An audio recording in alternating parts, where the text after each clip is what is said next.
Oui,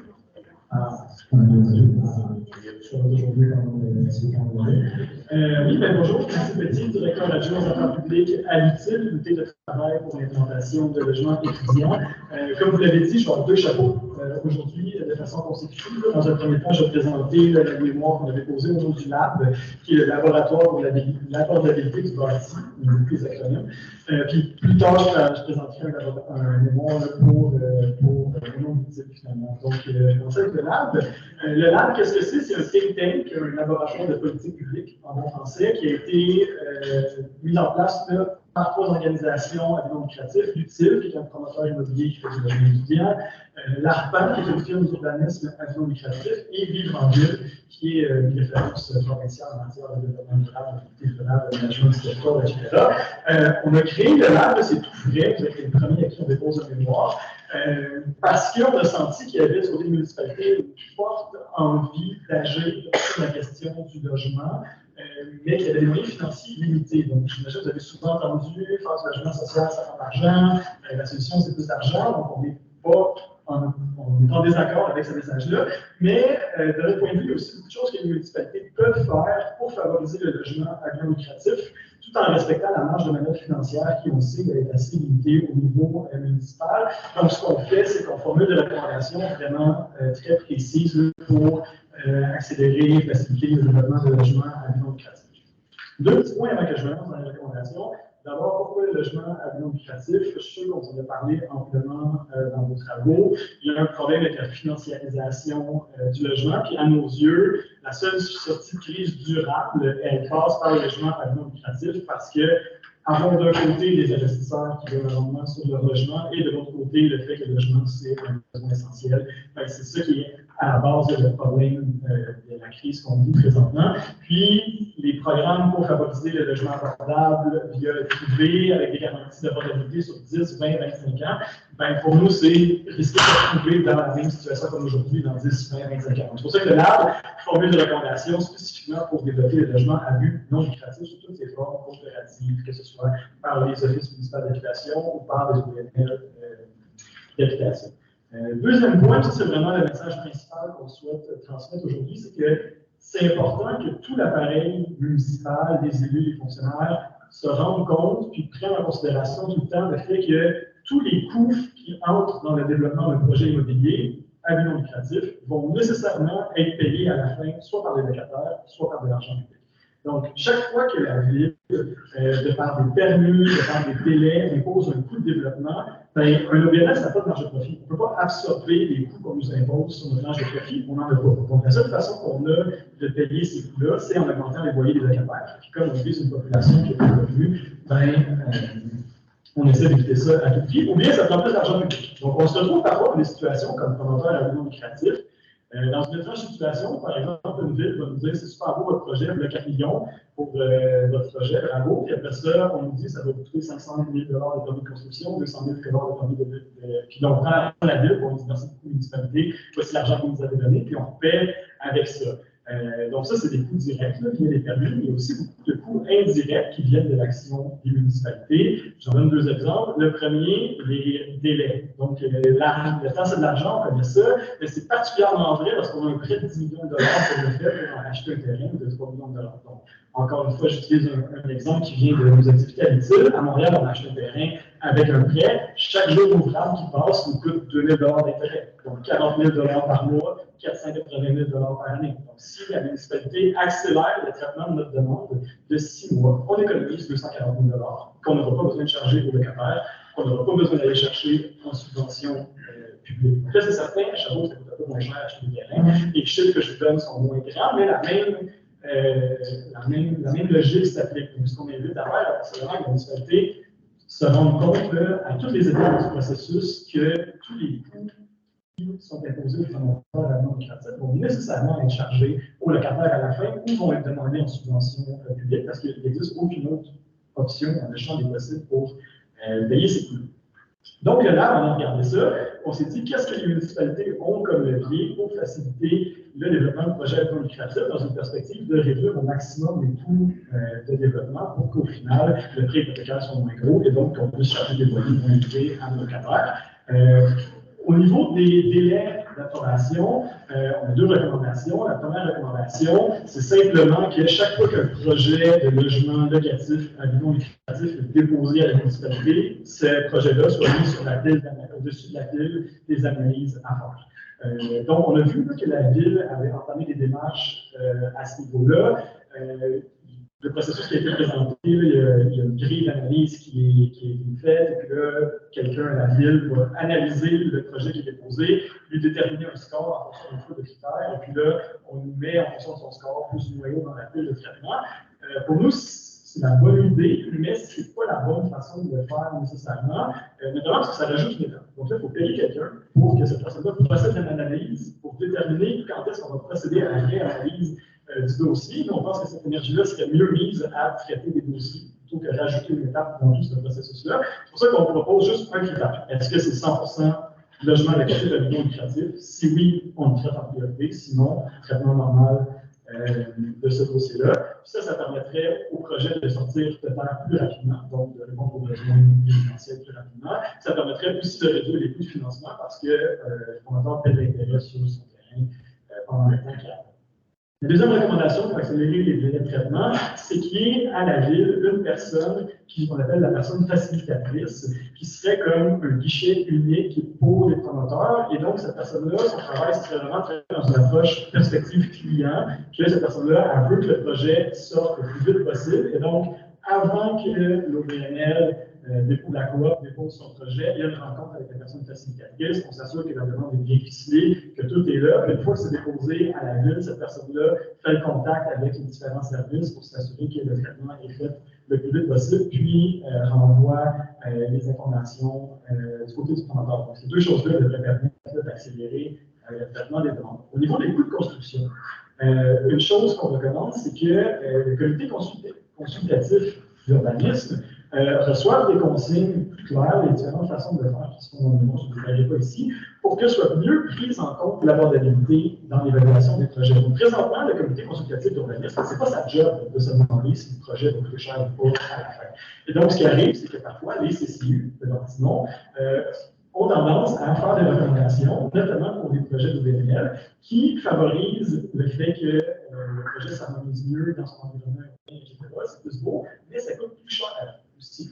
Et donc, on ne veut pas empêcher le CCU de faire le travail, on aimerait que les CCU considèrent davantage, d'accord, si on demande à un OBNL de changer ce matériel-là pour un matériel qui va être plus beau, combien ça va coûter, puis comment ça va se répercuter sur le coût pour les locataires. Donc, on aimerait qu'il y ait un meilleur équilibre au sein des CCU entre la prise en compte de l'urbanisme et la prise en compte de l'abordabilité du projet, considérant que tout le monde s'entend pour dire qu'il faut faire baisser le coût des loyers.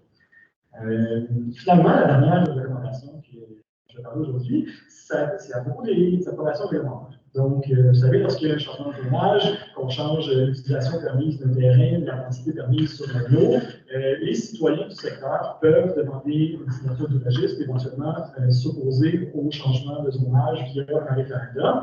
Nous, on pense que c'est fondamentalement problématique cette mesure-là, parce que ça veut dire qu'au conseil municipal, on a adopté un projet de règlement parce qu'on pense que le projet qui est soumis va servir la société. Et puis là, il y a une poignée de citoyens qui, généralement, par un phénomène de pas dans la cour, là, vont s'opposer à ce projet-là. On a jugé qu'il était dans l'intérêt collectif.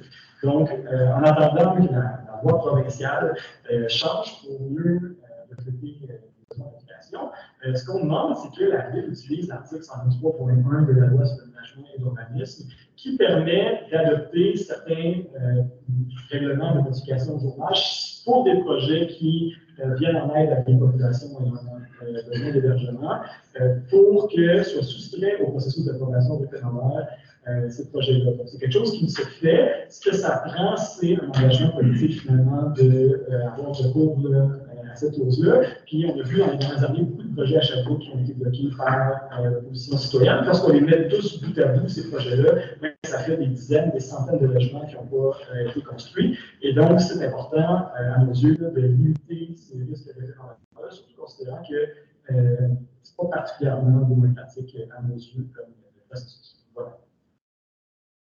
Merci. Merci bien. Je vais répondre à cette question. Tu vas commencer ou moi? Vas-y, vas-y. Bien, écoutez, votre mémoire était très claire, là. Quand même, c'était très bien résumé aussi, merci. J'ai une question aussi. Vous dites ici que dans plusieurs municipalités, pour les processus, accélérer les processus. Ça, c'est vrai dans plein de business, là. La santé aussi, on se dit, est-ce qu'on peut avoir des processus qui vont plus vite? Plein d'outils pour ça. Puis, votre suggestion, c'est d'ajouter un guichet unique, et aussi, il me semble que vous avez vu un accompagnateur. Mais vous faites mention que plusieurs municipalités québécoises ont fait ça, mais ça ne fonctionne pas parce que les conditions gagnantes sont pas toujours réunies. Est-ce que vous avez éforé la question un petit peu? Parce que c'est tout à fait on comprend le concept, mais est-ce que vous savez, c'est quoi? Vous en viez souvent, il y a une raison pourquoi ça ne fonctionne pas? Oui, ben en fait, dans notre mémoire, on a énuméré, je crois, ces 6 conditions gagnantes pour que la personne facilitatrice soit vraiment facilitatrice. Il ne faut pas que ça rajoute une étape dans le processus. Donc, ça, c'est la critique que j'avais par rapport à l'accélération du dossier. Donc, si on rajoute une étape dans le processus, là, ça ne va pas aider les choses. Il faut aussi que cette personne-là également connaisse le milieu du développement immobilier. Il faut que cette personne-là ait la possibilité de parler directement aux autres services. Donc, dans la façon dont les administrations fonctionnent, généralement, on travaille beaucoup en silo. Donc là, ça veut dire qu'il faudrait que la personne facilitatrice puisse parler directement au service d'urbanisme, qu'elle puisse parler directement aux finances, s'il y a une subvention impliquée là-dedans. Donc, dans les 6 conditions gagnantes qu'on énumère, ce n'est pas toutes ces conditions-là qui sont naturelles. Une administration publique, ça demande de l'agilité. Et donc, dans les villes, je pense que Québec et Laval, spécifiquement qu'on a, il y a cette idée-là de guichet de facilitateur qui a été mise en place, mais c'est pas toutes les conditions pour que ce soit efficace qui sont C'est suite à votre étude des cas de Québec et Laval, entre autres, que vous êtes avec vos 6 conditions gagnantes. Ça émerge de votre analyse du processus. Parfait. Je peux poser la prochaine, on peut faire une question. Non, ça va, tu viens de m'envoyer. Ah, ben bon. Quand vous dites à la page 10, là, en fait, par rapport à la recommandation 3 pour les CCU, là, quand vous dites qu'il y a quand même des leviers dans la loi pour que les municipalités puissent loi sur l'aménagement et l'urbanisme, vous êtes tous des experts. Fait que dans ces leviers-là, vous dites que la ville pourrait intégrer des acteurs experts dans le CCU. Je voulais juste avoir une idée de quel type d'acteurs experts parlez-vous? Des gens, là, j'ai lu d'autres mémoires, des gens de groupes techniques ou des gens exemple de ARPA, ou je voudrais juste savoir quel type d'expert. Pour le contexte, comment on a procédé pour cette prévention-là, si on a dit que les CCU, c'est problématique un peu au niveau de la rentabilité, qu'est-ce qu'on peut faire pour modifier le mandat des CCU? Puis comme c'est dans la loi provinciale, les outils sont limités, donc là, on a regardé ce que la ville peut faire, et parmi les recommandations, les choses que la ville peut faire, elle peut adjoindre au CCU une personne experte. Donc, on n'a pas conclu nécessairement c'était quoi la meilleure façon de le faire. Ça pouvait être une personne de la ville qui a le mandat de s'assurer que le CCU prend en compte la rentabilité, puis même si cette personne-là n'est pas décisionnelle au CCU, peut juste vous regarder gentiment, pas de temps en temps. Comme un accompagnateur. Comme un accompagnateur, finalement. Ça pourrait être la personne facilitatrice. Mais ça peut être aussi un commentaire immobilier administratif, parce que une particularité des CCU, c'est que la personne qui dépose le projet n'est pas dans la pièce. Elle défend son projet au moment où c'est discuté souvent. Alors, avoir quelqu'un qui connaît le développement immobilier, encore une fois, souvent les CCU, c'est des gens qui ont été en urbanisme, en architecture, des gens qui ont des expertises importantes en aménagement du territoire, mais qui ne savent pas nécessairement c'est quoi les contraintes de faire du développement immobilier, qui est quand même un ensemble de compétences et de connaissances différentes. Donc, avoir quelqu'un qui a été, par exemple, un promoteur immobilier qui est à la retraite et qui se cherche quelque chose à faire de son temps, pourrait être dans la pièce et s'assurer que la rentabilité des projets administratifs est. Parfait. Moi, j'en aurais plein, mais je vais laisser faire les tiennes parce qu'aujourd'hui, on a moins de temps. Oui, c'est ça. Tu as nommé des villes, parce que là, c'est basé sur une analyse. Tu as dit Laval, Sherbrooke, c'est quoi les autres villes? Laval et Québec. La facilitatrice. Et donc, ça fait pas, c'est pas partie de l'analyse de ce qui s'est passé à Sherbrooke. Non. Okay, c'est bon. Puis, tu as dit quelque chose tantôt, qu'il y a eu beaucoup de projets bloqués à Sherbrooke, que ça ne nous pas ça beaucoup. Je ne pourrais pas vous donner un chiffre exact, puis c'est aussi difficile dans les faits. C'est très rare qu'il y ait un référendum et que le projet est bloqué à cause du référendum. Souvent, ce qui se passe, c'est que les élus, voyant qu'il y a contestation citoyenne qui se prépare, ils ne vont pas aller de l'avant avec l'adoption du règlement, ils vont plutôt dire aux promoteurs, revois ton projet parce qu'on voit qu'il y a une opposition citoyenne, puis on va pas aller de l'avant avec le projet. Donc, normalement, ça passe à conseil municipal, puis après ça, il y a une période où les citoyens peuvent signer le registre supposé par référendum, puis après ça, ça retourne au conseil municipal. Donc, souvent, le projet qui risque d'être bloqué va être arrêté finalement par les élus avant de se rendre à l'étape du référendum. Donc, c'est difficile de dire combien de projets exactement, combien de promoteurs se sont fait dire ton projet, ça ne marchera pas, tu es mieux de retourner à la table à l'essaim. Mais donc, nous, ce qu'on souhaite, c'est que les élus aient le courage d'aller plus loin dans le processus, voire utiliser l'article 123 pour complètement enlever cette étape-là où les citoyens peuvent signer le registre. Vous ne voyez pas un risque quand même, on le sait, là, c'est une étude assez profondément ancrée au Québec. Là, oui, ça provoque un peu de poids dans la cour, mais vous ne voyez pas quand même un risque que des projets, OK, on les implante, puis après ça, qu'il y ait des problèmes de façon continue. Oui, c'est une bonne question. Le fait d'éliminer la possibilité pour les citoyens de signer un registre supposé par référendum, ça ne nous empêche pas de faire tout le processus de consultation comme il faut. Donc, tu sais, quand même, ça passe 3 fois au conseil municipal, on a des élus dont le travail, c'est de juger les projets qui leur sont présentés, puis de juger de l'acceptabilité sociale de ces projets-là et de la valeur pour la communauté chefroise en entier. Donc, même si on court-circuite le processus d'approbation, ben, les élus peuvent quand même aller faire du porte-à-porte, peuvent quand même recevoir la pression des citoyens qui s'opposent au projet. Le promoteur, nous, on va le faire, c'est certain, utile, quand on va aller à Sherbrooke, on va quand même présenter notre projet aux citoyens, on va quand même avoir des dialogues sociaux, mais on ne souhaiterait pas que 22 personnes qui ont une mauvaise opinion des étudiants, ont une mauvaise opinion des personnes pauvres, puissent bloquer le projet. Votre expérience étudiante, oui, ben, c'est ça. C'est bon, j'en ai j'ai pas de temps dans plus. On va voir, on va essayer de faire une paire de coups avec votre prochain mémoire, je l'ai quand même. Alors, on vous écoute. Parfait, donc je change de chapeau. Je suis maintenant représentant de l'UTIL directement. L'UTIL, c'est une entreprise d'économie sociale qui construit et opère des logements étudiants à but non lucratif. Comme vous savez sûrement, comme j'espère vous le saurez bientôt, on a un projet à Sherbrooke, donc on est présentement en prospection de terrain pour nous implanter à Sherbrooke. Lorsqu'on s'implante dans une ville sur par plusieurs projets, on aimerait éventuellement faire plusieurs projets à Sherbrooke. On est des experts en logement étudiant, non seulement parce qu'on a construit, mais parce qu'on fait de la recherche aussi sur le sujet. En 2021, on a fait une grande étude pan-canadienne sur le logement étudiant. On a sondé, je pense, pas de milliers de personnes à Sherbrooke de mémoire. Donc, on a des bonnes données aussi sur la réalité résidentielle des étudiants. Sherbrooke, c'est un marché qui est particulièrement intéressant pour nous parce qu'il y a environ 25% du parc locatif à Sherbrooke qui est occupé par la population étudiante, qui est énorme, beaucoup plus que dans d'autres villes étudiantes. Et donc, qu'est-ce que ça fait sur le marché immobilier, les dynamiques que ça a?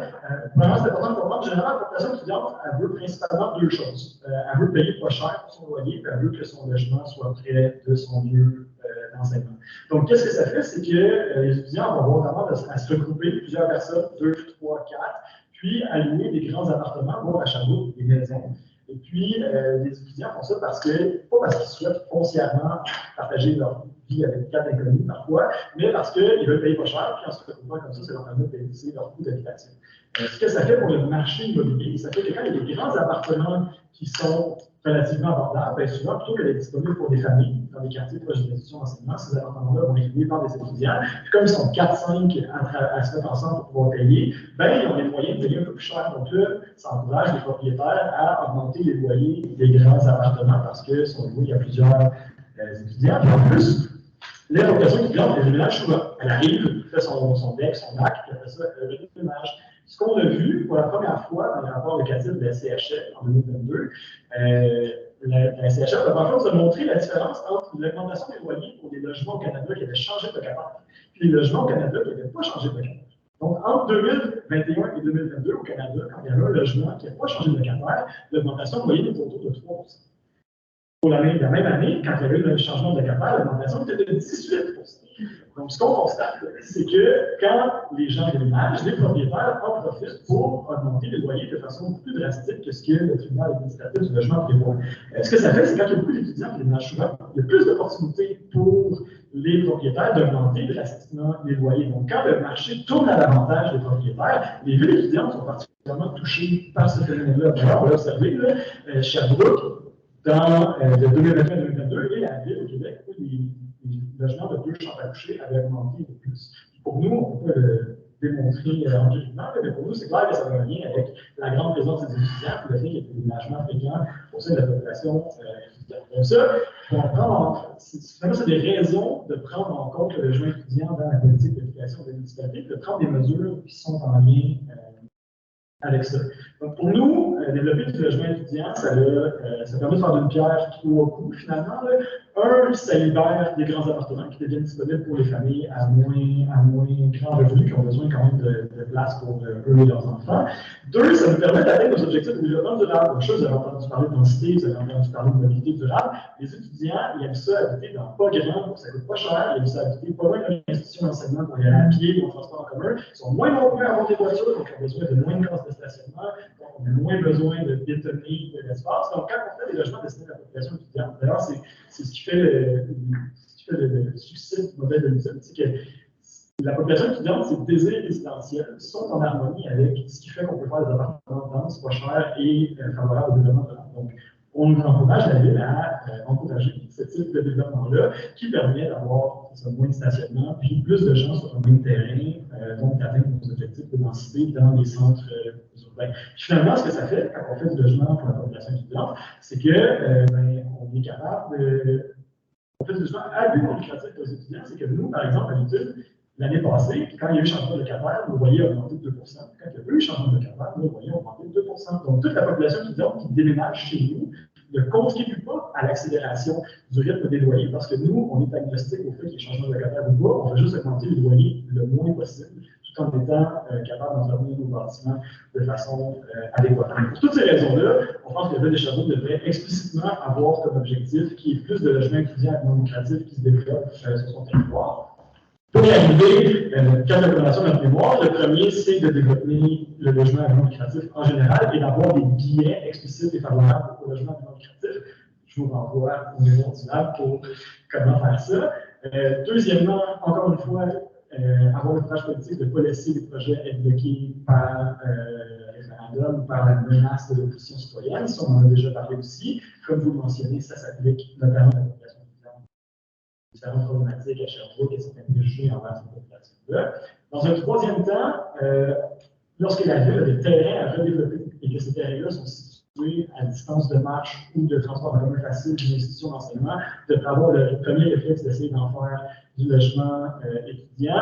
Pour les promoteurs immobiliers, avoir un terrain qui est donné ou vendu pas cher par la municipalité, c'est la meilleure façon d'accélérer la réalisation de projets parce que chercher un terrain, ça coûte cher, ça prend du temps. Si on a un terrain de la ville, ça accélère beaucoup le processus, on n'a pas besoin d'investir en prospection. Et en plus, le don, la vente à la baie du terrain fait office de subvention. Donc, on a déjà le financement public qui est attaché en même temps. Donc, le don de terrain, c'est vraiment la façon la plus rapide d'accélérer le projet. Donc, quand la municipalité se dit qu'il faudrait développer ce site-là, elle devrait toujours se poser la question est-ce que c'est un bon endroit pour en faire du logement?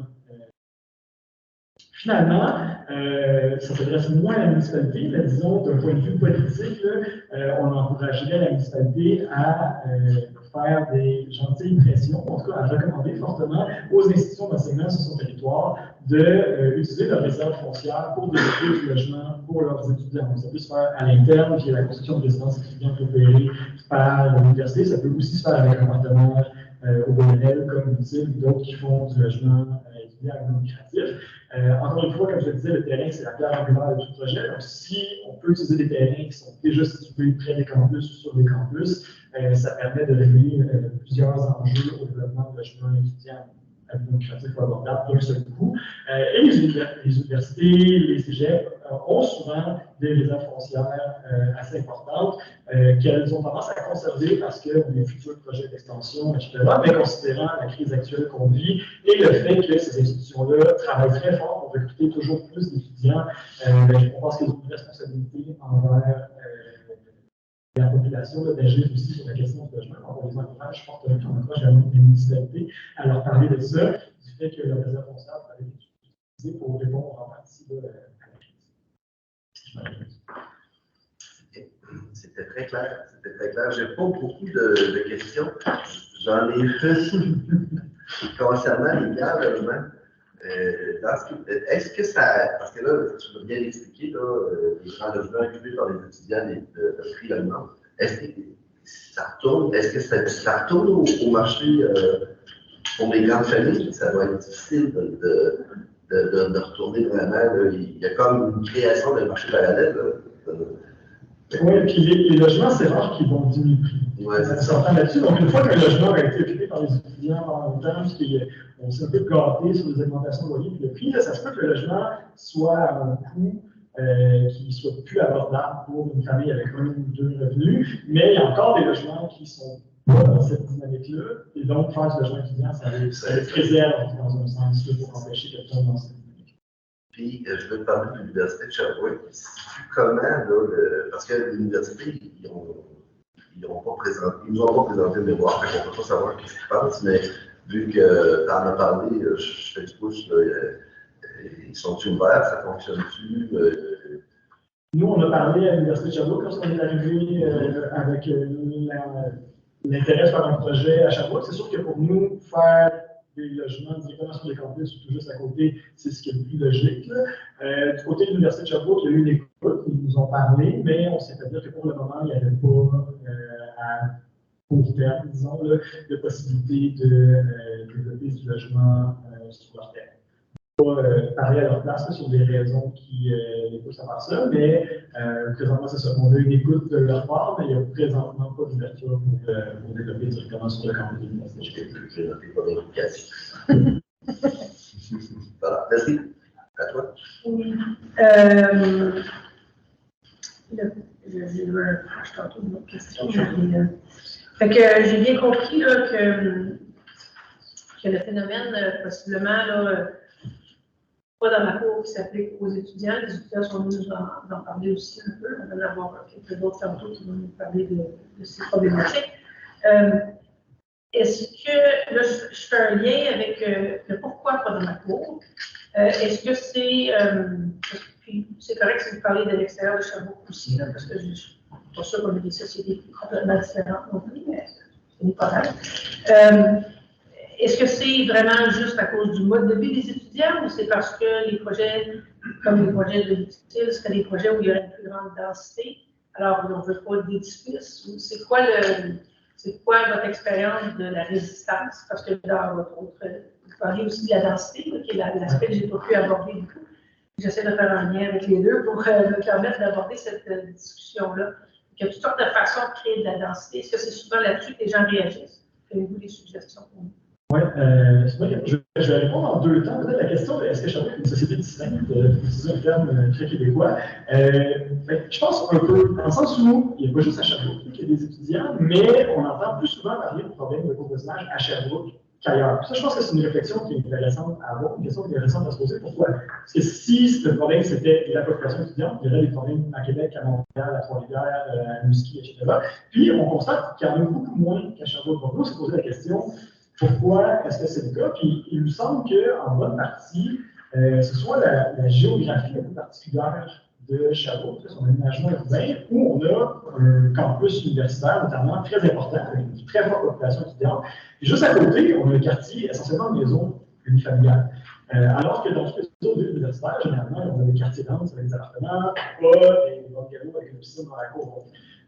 Comme je disais tantôt, les populations étudiantes veulent payer pas cher, être proche de son campus. Donc, qu'est-ce qu'on constate? C'est qu'à Sherbrooke, qu'est-ce qu'il y a à côté du campus? Il y a un quartier résidentiel de maisons unifamiliales. Donc, pour nous, c'est pas tant la nature de la population étudiante qui est la source de bien des problèmes de voisinage, mais c'est plutôt le fait que c'est pas du tout adapté à être à côté d'un campus universitaire avec des dizaines de milliers de personnes étudiantes. D'ailleurs, j'ai souvent entendu, notamment dans la journée de discussion que vous avez organisée au début du mois passé.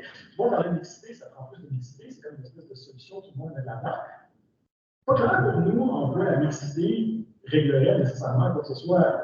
On dirait que tout ça, le problème, présentement, qu'il y en a de la mixité. On a une maison avec 5 étudiants dedans, puis à gauche, il y a une famille avec 2 enfants, puis à droite, il y a un couple de personnes à la retraite, puis c'est très mixte. Mais là, le problème, en fait, c'est que c'est pas adapté du tout à un quartier pour la vie étudiante. Alors nous, on pense plutôt qu'à avoir des logements adaptés à la population étudiante, qui sont, oui, peut-être autonomes, parce qu'on ne mettrait pas de des maisons unifamiliales, ça viendrait un peu apaiser ça, puis possiblement drainer une partie de la pression qui est exercée sur des quartiers qui sont plus des quartiers familiaux que des quartiers où on souhaite loger des étudiants. Donc, ça serait un peu notre analyse de qu'est-ce qui est particulier avec Sherbrooke. Pour la question de la densité, c'est sûr qu'il y a beaucoup de résistance à ça, notamment parce que c'est généralement un peu mal compris, en tout cas mal imaginé. Souvent, quand on parle de densité, on va parler de grandes tours de 20 étages, mais ça n'a pas besoin d'être ça. Plus de densité, ça peut être juste une plus grande occupation du sol. Donc, je vous disais, par exemple, nous, à l'habitude, on fait des logements qui ont moins de cases de stationnement, parce que les populations étudiantes ont besoin de moins d'espace de stationnement. Peut-être qu'on peut remplacer une ligne de cases de stationnement par une rangée d'appartements de plus. Donc, notre immeuble, au lieu d'avoir 80 appartements, on va en avoir 120, simplement parce qu'on a coupé le stationnement en deux. On a mis des appartements à la place, donc ça ne crée pas des immeubles là, qui sont immenses ou des tours de 18 étages, comme on a déjà vu comme projet à Sherbrooke. Donc, je pense que c'est important de l'expliquer, cette densité-là, d'essayer de combattre cette idée-là que c'est nécessairement des tours de 40 étages. Puis, une autre chose qui n'est pas dans ma tête, c'est que des fois, c'est irrationnel. Des fois, ce qu'on constate, c'est que les gens sont juste contre. Tu arrives avec un projet, peu importe ce que tu fais, peu importe ils ne veulent juste pas leur change. Puis ça, il n'y a pas grand-chose à faire autre que marteler que, comme société, on a deux choix, soit on densifie, soit on fait l'étalement urbain. Puis comme on ne peut pas faire l'étalement urbain, il faut densifier. Si on densifie, il faut faire. Et donc, les gens qui sont irrationnellement vraiment fermés à toute discussion par rapport à la qualité de notre projet de densification, effectivement, il n'y a pas grand-chose à faire autre que de dire c'est dans l'intérêt de la société qu'on fasse ce type de projet, puis il faut bien le faire quelque part. C'est bon. Oh. Alors, merci beaucoup. Merci. Oui,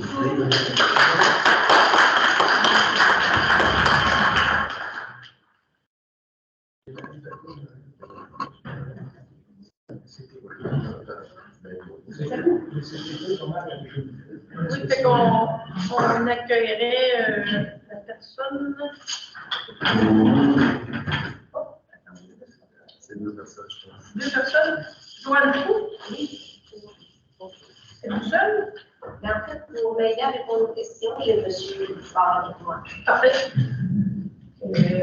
C'est à vous.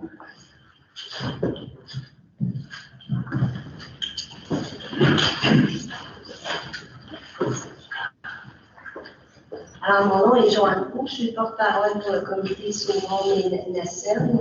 J'ai composé également ce comité-là de Daniel Bouffard et Clément Mercier, qui sont des organisateurs communautaires de profession, qui sont à la retraite toutefois. Puis, il y a Madeleine Brochu et France Las, qui, comme moi, sont locataires au Sauvons et Nassem, donc des bénévoles et sans qualificatif particulier pour traiter du logement. Puis, on est accompagné pour une démarche juridique de Louis Fortier, avocat. Alors, Mme Sanson, M. Côté, bonjour et merci de nous accueillir. On veut remercier la Ville de Sherbrooke pour cette initiative aussi de consultation sur la réalité du logement sur son territoire. Nous voulons nous joindre aux nombreux intervenants et partenaires afin nous aussi d'insister sur la réalité de la pénurie de logement. Unanimement, tous déplorent une demande de logement.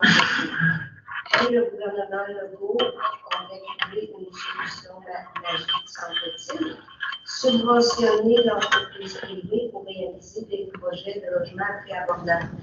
Comme d'autres partenaires ont souligné à une séance précédente, abordable pour qui et pour combien de temps? à qui profiteront les subventions après 10 ans. À terme, davantage aux promoteurs privés qu'aux locataires à faible et moyen revenus. Le cadre de la présentation va traiter de la privatisation du faubourg Ménilhacienne avec la perte de 172 logements sociaux. Constitué en 1976, financé et subventionné par la Société canadienne d'hypothèque et de logement, le faubourg Ménilhacienne était un OBNL d'habitation à loyer modique et une entreprise d'économie sociale, comptant 172 logements et hébergeant autour de 250 locataires aînés. En 2022, ces 5 administrateurs ont vendu à une entreprise privée ce bien collectif pour se partager un butin de 18,25 millions. Peut-on imaginer un geste plus condamnable? Dans ce dossier, selon nous, le gouvernement Legault a failli à ses responsabilités. En effet, il avait le pouvoir et le devoir de nommer un enquêteur investi des pouvoirs d'une commission d'enquête pour faire la lumière sur toute cette affaire et rétablir Ménilhacienne dans tous ses droits et tous ses actifs. Il a plutôt choisi de cautionner la dissolution et la vente de ces 172 logements sociaux à prix modique et abordables à des intérêts privés sans en avoir démontré la légalité de façon transparente et probante, ni dénoncer l'appropriation personnelle de ce bien collectif accumulé grâce aux subventions des deniers publics et la contribution financière des locataires. Certes, l'adoption du projet de loi 37 en juin dernier permet dorénavant d'éviter qu'un tel scandale ne se reproduise avec d'autres OBNL d'habitation. Mais comme ce projet de loi n'a pas été appliqué rétroactivement, le gouvernement Legault a tout simplement décidé de priver la communauté sherbrookoise de 172 unités de logements sociaux de qualité et abandonner quelques 250 locataires à leur sort face à des intérêts privés. Nous avons ici la démonstration que non seulement ne veut-il plus accroître de façon durable le parc de logements sociaux à Sherbrooke, il choisit d'en diminuer la quantité et la qualité. Les effets de cette privatisation se font déjà sentir dans les coûts des loyers des appartements établis par les nouveaux propriétaires depuis juillet dernier.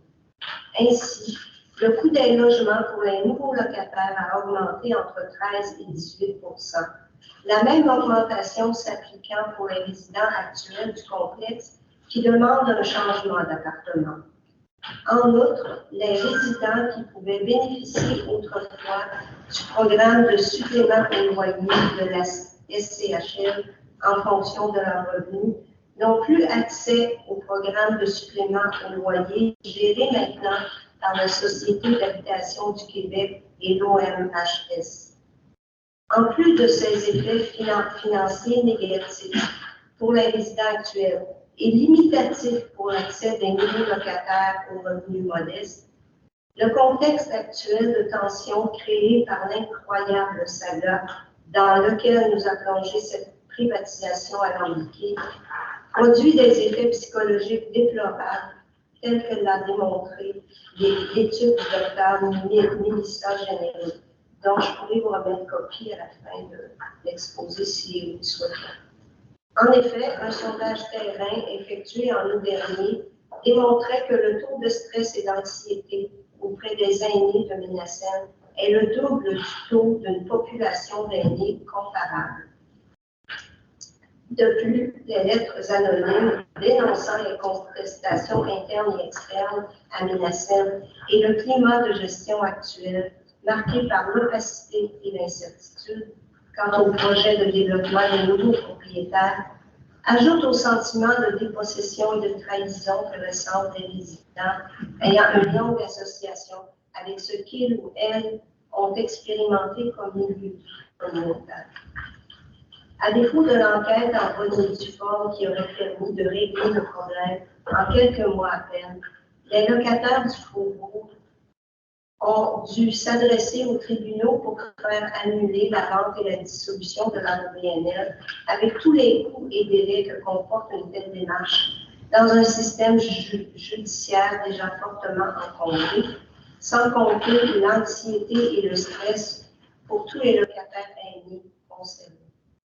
Comment les honnêtes citoyens, qui plus est des personnes aînées déjà vulnérables, peuvent-ils avoir confiance envers leurs institutions quand leur gouvernement fait preuve d'une telle irresponsabilité? Une autre préoccupation que nous abordons trop brièvement, les Airbnb. À cet égard, nous souhaitons que le Conseil de ville se sente interpellé et instaure une réglementation face à ce phénomène pour en restreindre efficacement la portée qui prive plusieurs familles d'un droit à un espace de vie, tout en réduisant d'autant les logements abordables de qualité à quel niveau. Pour conclure, le logement est un droit qui concerne tous et toutes, et c'est une question fondamentale de responsabilité sociale, de qualité de vie et d'équité. En pleine crise du logement, nous n'avons pas les moyens de perdre les 172 logements sociaux destinés spécifiquement aux personnes aînées à faible et moyen revenu. Aussi, nous invitons la ville de Sherbrooke, premièrement, à faire pression avec les autres grandes villes du Québec pour le maintien du programme Accès libre, ou à tout le moins prioriser et même limiter l'accès du programme d'habitation abordable Québec aux OBNL, coop et HLM. Deuxièmement, à bien circonscrire et reconnaître les besoins en logement social et abordable des personnes aînées à faible et moyen revenu. Ici, j'aimerais rappeler qu'à l'émission Tout le monde en parle du 26 mars dernier, Mme Valérie Plante, mairesse de Montréal, faisait un plaidoyer éloquent en faveur du logement social pour les aînés et les personnes vulnérables, non seulement pour Montréal, mais aussi pour toutes les villes du Québec et nommément Sherbrooke. Troisièmement, à prendre position et à faire pression afin de protéger ces logements sociaux du faubourg Ménacem existants sur son territoire depuis 1976 et destinés aux retraités et semi-retraités de faibles et moyens revenus, leur assurant l'accès à un logement de qualité et abordable, dans un milieu de vie et un environnement conçu et adapté pour leurs conditions de personnes aînées. Enfin, quatrièmement, appuyer les efforts politiques et juridiques faits par les résidents du Faubourg Ménacem pour récupérer le statut et les actifs de cet ensemble immobilier d'habitation abordable exceptionnel pour notre communauté. Merci de votre attention. Je vais inviter mon collègue Daniel. Si on n'avait pas les deux cerveaux communautaires avec nous, on n'aurait pas fait les avancées qu'on a fait au cours de la dernière année. Je vais le mentionner. Alors, merci beaucoup de cette présentation. Écoutez, j'ai juste une question, c'est bien technique, puis c'est pas parce que ça ne m'intéresse pas, c'est parce que j'ai suivi votre dossier avec beaucoup d'intérêt, justement. On est très heureux que vous ayez déposé un mémoire, on doit s'en servir, puis c'est ça, c'est très clair. Mais la question que j'ai, c'est concernant l'aide des subventions du programme de supplément au loyer, que vous dites qu'ils sont disparus. Ben, il semblerait que les locataires actuels n'ont plus accès à ça depuis 2021. Ça m'étonne un petit peu parce que l'office municipal peut gérer des subventions sur le marché privé. Donc, il y a des propriétaires privés. Le fait que en tout cas, allez vérifier ça. À mon sens, il y a peut-être une possibilité. Il y a peut-être donné comme information, c'est qu'il aurait fallu que l'entreprise privée se prévale de cette possibilité-là auprès de. OK. Vous avez probablement la réponse là. L'ancien administrateur, dans les dernières années. Il ne s'en servait pas non plus. Non, ça cachait. Ah, d'accord. OK, je comprends ça. Ça se préparait. Dans la petite caisse. OK, c'est bon. Alors, merci. Puis, je vous souhaite toutes les chances du monde avec du côté côté juridique, parce que vous avez totalement raison. Du côté politique, ça n'a pas l'air de vouloir bouger. Il va falloir que ce soit par le juridique que ça passe. On risque d'être tous morts quand ça va se régler. On va y avoir travaillé. J'ai peut-être une petite question.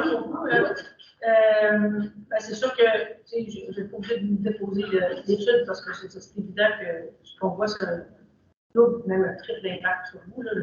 Un, les loyers ont augmenté. Deux, vous avez plus l'aide au supplément.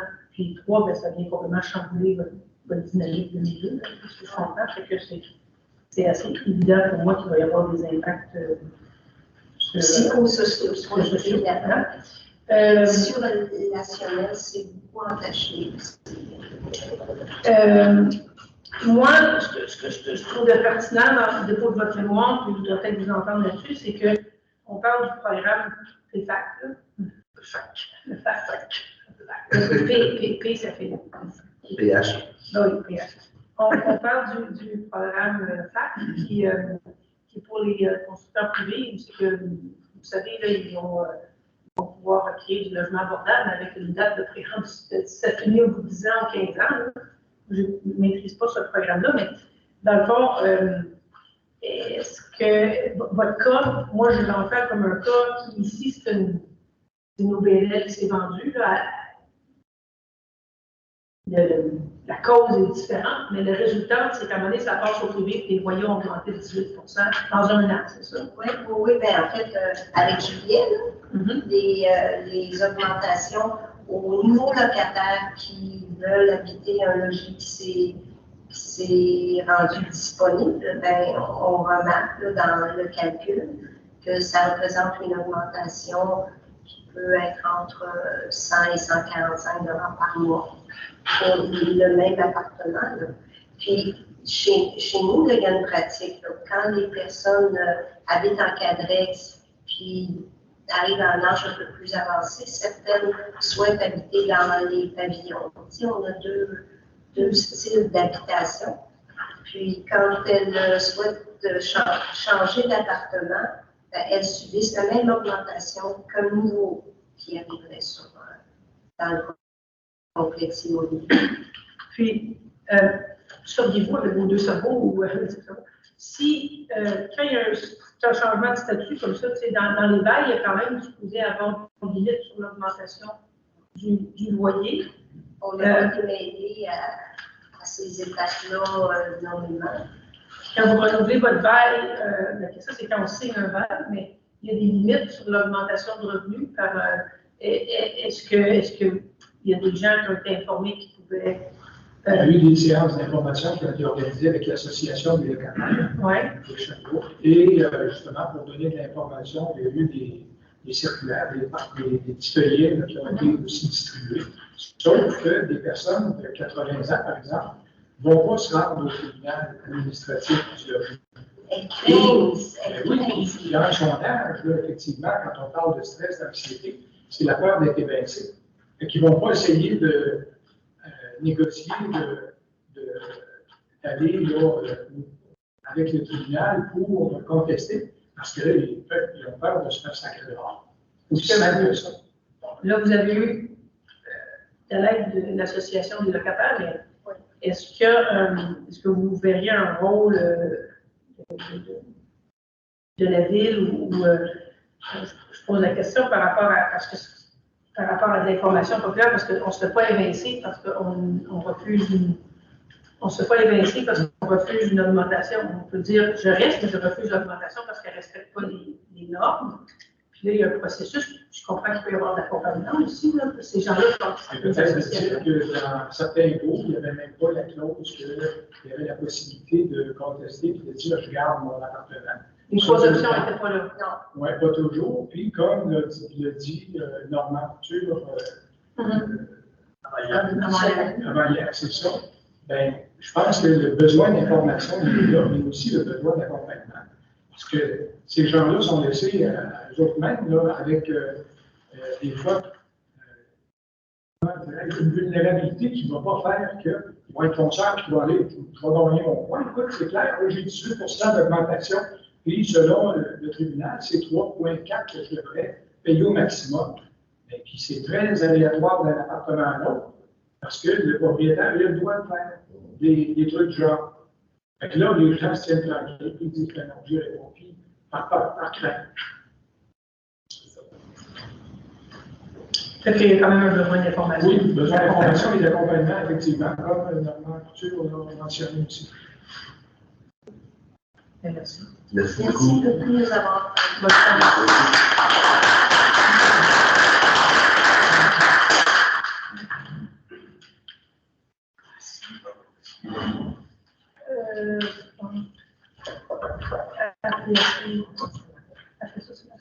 OK. On est rendu au LPHL. C'est ça? Oui, RPHL, ensuite, ça va être le GFC. GFC, après.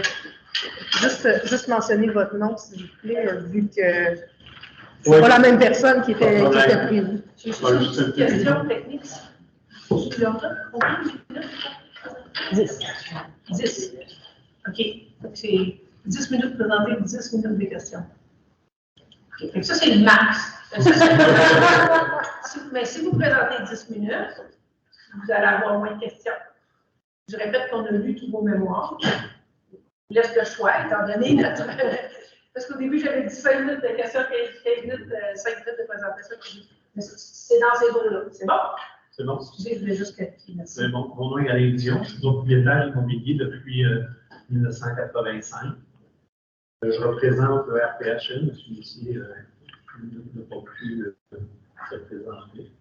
Je me sens quasiment un peu comme un loup dans la bergerie quand je regarde mon entourage. J'aimerais juste souligner le RPHL représente 40 000 membres avec l'RPQ, des propriétaires qui sont souvent des petits propriétaires qui font leur travail du mieux qu'ils peuvent avec des moyens qui sont souvent très limités. Okay? Et puis, j'aimerais souligner aussi que le loyer privé est majoritaire au Québec, puis que sans nous, le gouvernement ne pourrait pas subventionner le logement social. Il y aurait trop de logements à subventionner.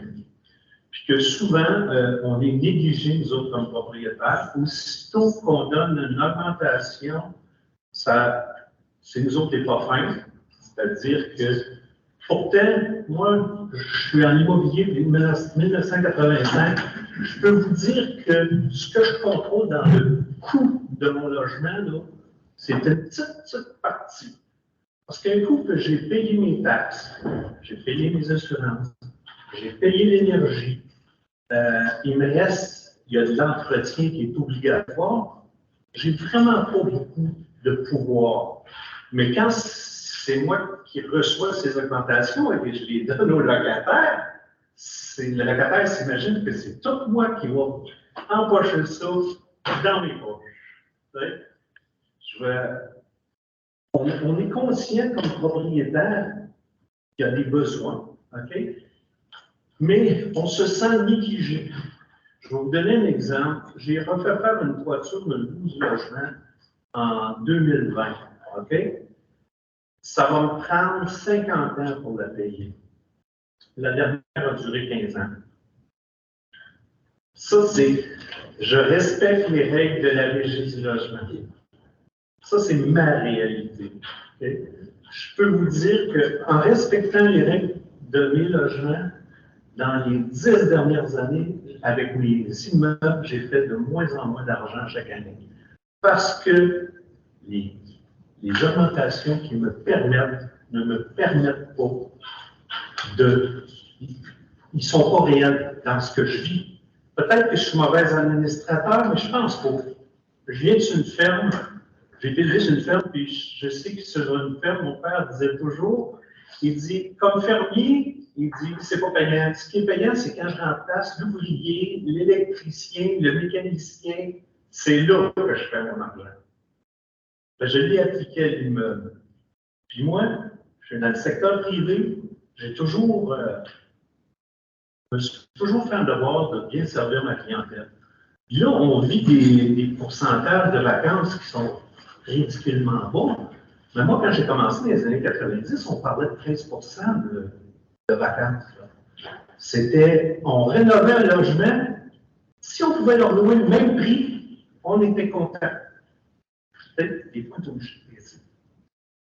okay. Ça, c'est pour la situation du logement privé. Les recommandations, je ne suis pas habitué de faire des présentations, normalement, c'est pas ma job. Normalement, je suis dans le logement. OK. Nous autres, les conclusions, c'est d'augmenter le nombre de constructions d'habitations en primotype. Dans les années 90, on se battait pour le contraire parce qu'on avait 10-12% de vacances, puis à côté, ils nous bâtissaient des bâtisses. Là, c'est plus la même problématique. Elle a changé. Okay? Puis, on n'est pas, en tant que propriétaire, incité à rénover. Je vous l'ai dit, la toiture, ça, c'est obligatoire. Parce que si ça coule, mais il y a combien d'affaires qu'on aimerait faire, puis avoir un rendement raisonnable sur notre investissement. Ouais. Et puis,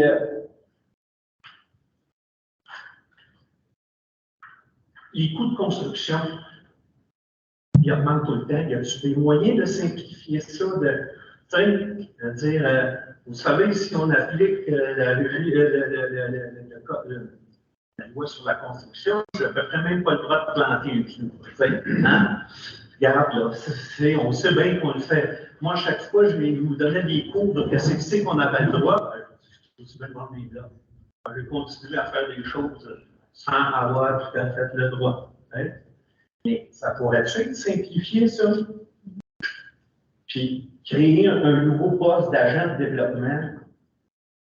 Accentuer la densité. Moi, j'ai un immeuble sur Prospect. Il y a un immense stationnement. C'est un 12 logements, puis je peux mettre à peu près 35 photos. Ouais. Il y aurait-tu moyen de mettre un 4 logements au bout? Puis, sans, on ne veut pas devenir comme on voyait en Chine, là, mais un petit peu de raisonnable là-dedans.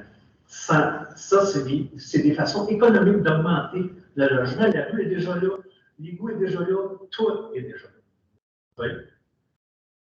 Et puis,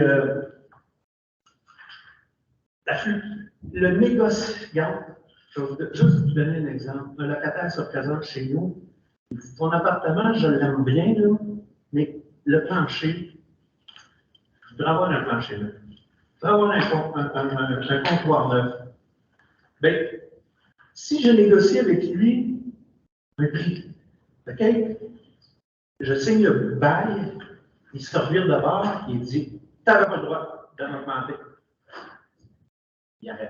Ça arrête-tu du bon sens à un moment donné que deux adultes puissent s'entendre et ne pas avoir l'épine de Damoclès tout le temps au-dessus de la tête? Une flexibilité, comme par exemple,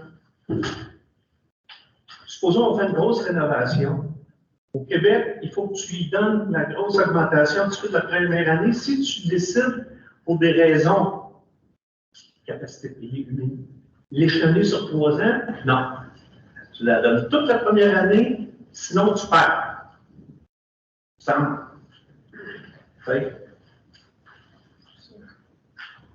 Puis, on parle toujours de capacité de payer du locataire. On ne parle jamais du coût de l'opération d'un immeuble. Combien ça coûte opérer un immeuble?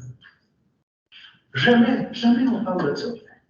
C'est bien beau de dire capacité de payer, mais moi, les locataires, on va les subventionner avec les impôts de tout le monde, mais pas juste le propriétaire. C'est pas possible. Oui? Puis, écoute, on sait que le logement, c'est essentiel, mais il ne faut jamais oublier que ça ne vient pas du ciel. Hein? Il faut qu'il y ait quelqu'un qui les fasse. Puis quand on parle de logement social, je suis d'accord avec ça, mais il ne faut pas juste regarder le prix que le locataire paye, il faut regarder qu'est-ce que la société paie et ajouter les deux ensemble pour voir si le coût est élevé ou pas. Dans bien des cas, le privé est beaucoup moins cher.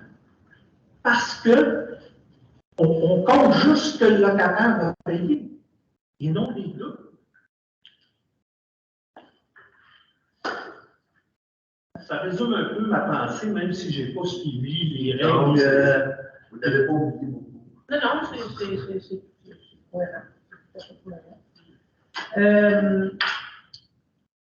J'entends bien votre exemple de densification. On le retient bien, c'est compatible avec beaucoup de choses qu'on a entendues aussi, là, de moins de stationnement, plus d'édifices, plus écolo, s'il y a moins d'auto. On l'a entendu.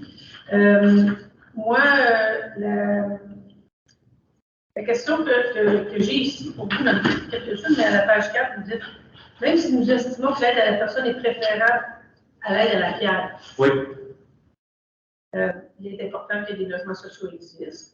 Alors, ça, vous l'avez dit, les logements. Pourquoi vous pensez que l'aide à la personne est préférable que l'aide à la pierre? Moi, par expérience, j'ai souvent perdu des locataires qui s'en allaient dans un HLM, pas parce qu'ils n'étaient pas bien chez nous, parce que le prix du logement, il coûtait je ne sais pas combien de moins cher.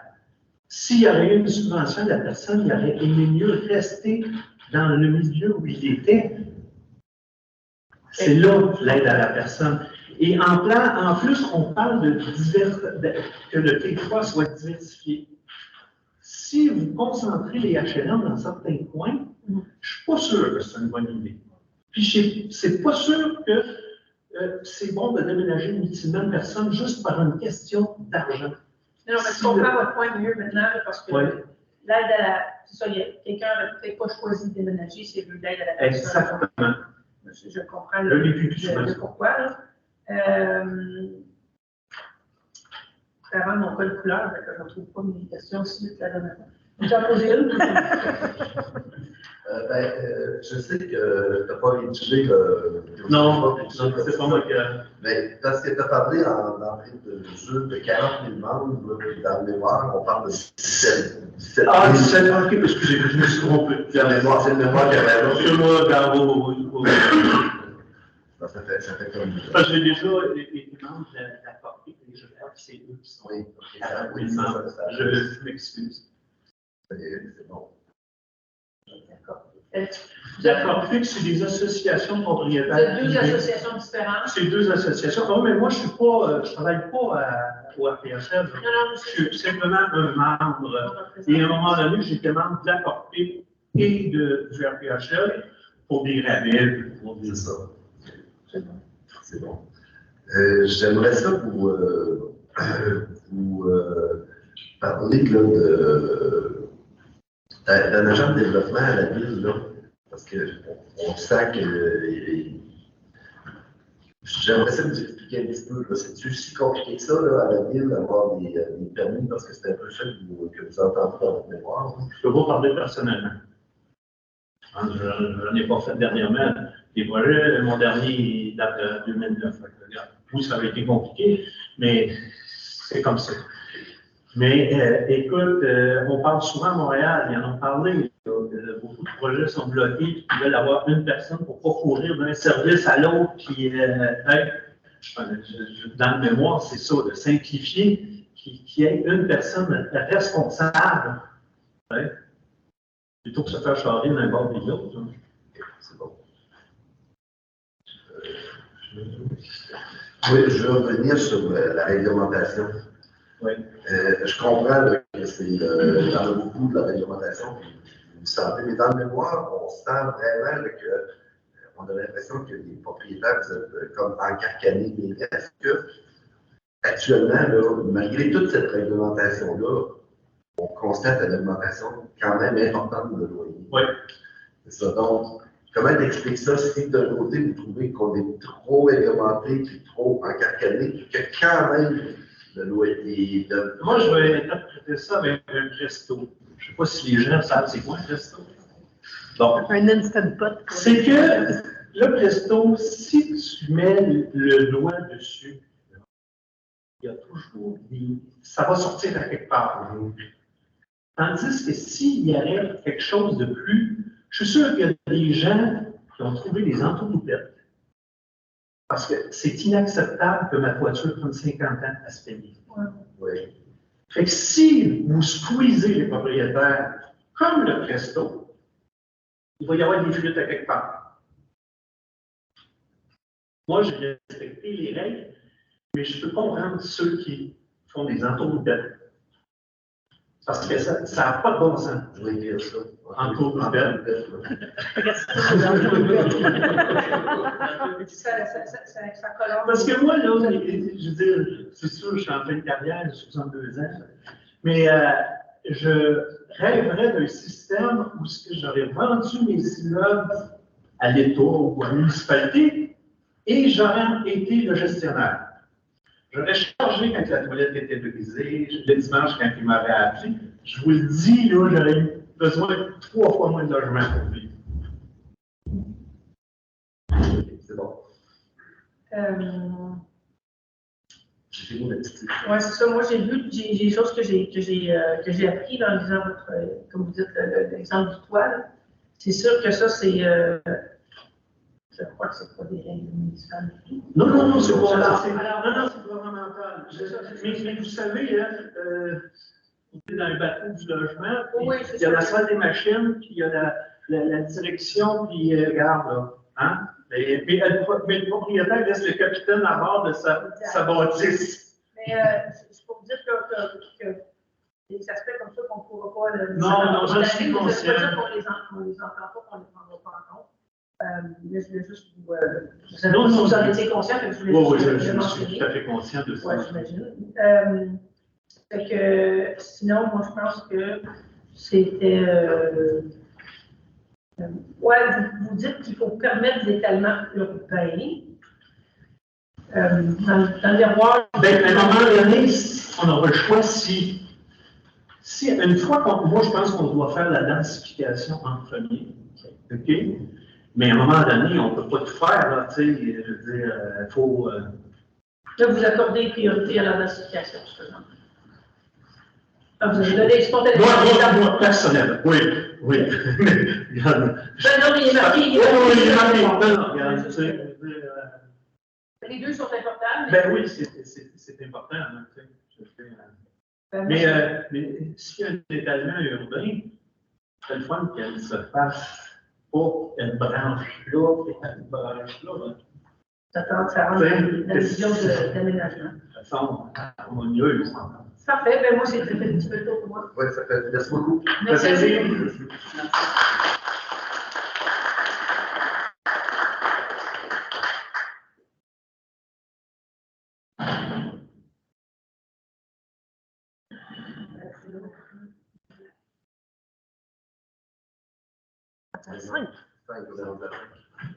Non, parce qu'il y en a un qui n'a pas changé. Il y en a un, deux étaient ensemble. Alors, on est rendu à M. Serge Vaillancourt.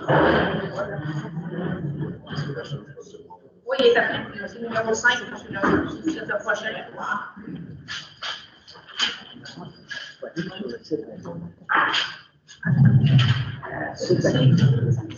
En train de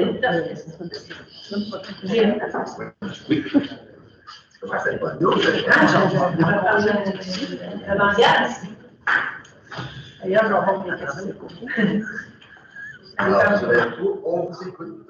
Alors, mon nom est Serge Vaillancourt, je suis le directeur du développement du GRT, un acronyme qui est peu connu, qui s'appelle le groupe de ressources techniques. En fait, les groupes de ressources techniques ont une mission, c'est d'accompagner les organismes, les personnes et les particuliers, les organismes sans but lucratif, coopératives et OPNL, dans leur projet de construction de logements abordables, de logements aussi communautaires et social. Nous, notre rôle, c'est effectivement de recevoir ces gens qui ont des projets, les guider vers la réalisation de ces projets-là de construction. Alors, nous sommes une branche de la Fédération des coopératives d'habitation de l'Estrie, la fédération qui regroupe plusieurs coopératives. Et nous sommes la branche spécialisée dans le développement des bâtisses. Vous connaissez le domaine de l'habitation. Alors, nous, on travaille déjà avec pratiquement tous les partenaires qui peuvent être possibles des acteurs du milieu de l'habitation. Nous sommes déjà en relation avec tout ce monde. On n'est pas en confrontation avec n'importe qui, on essaie de réaliser des choses. Alors, à titre de partenaires. On travaille avec des spécialistes qui sont des architectes, des ingénieurs, parce que c'est nous qui montons le projet. On travaille avec la ville de Sherbrooke, qui est un partenaire majeur pour nous, parce que, bien sûr, on présente nos projets, on réussit à faire un bon bout de chemin. Et on essaie de le réaliser à l'aide des gens de Sherbrooke, entre autres, des gens qui travaillent ici ce soir, aujourd'hui.